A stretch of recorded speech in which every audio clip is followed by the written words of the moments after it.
家己的义德农会鼓励农民伫休耕的时会当改种落雪，也就是高粱。今年扩大种植到400多公顷，抑过今年会讲欠雨水，即摆就连较免压水的落雪嘛出现农业损失。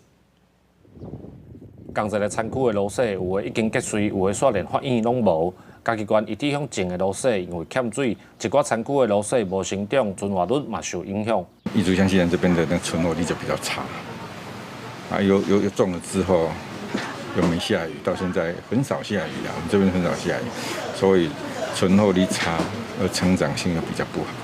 为着要鼓励农民伫休耕的时阵改种别款作物，嘉义县伫2022年开始伫宜地地区种落雪，去年种30公顷，因为雨露上济影响收成。农会讲今年种400多公顷，结果欠水有100多公顷收成无到3成。现场勘查，其实田区样态差异都蛮大的。如果种植的时候没有水分灌溉的话，它的缺水率都蛮高的。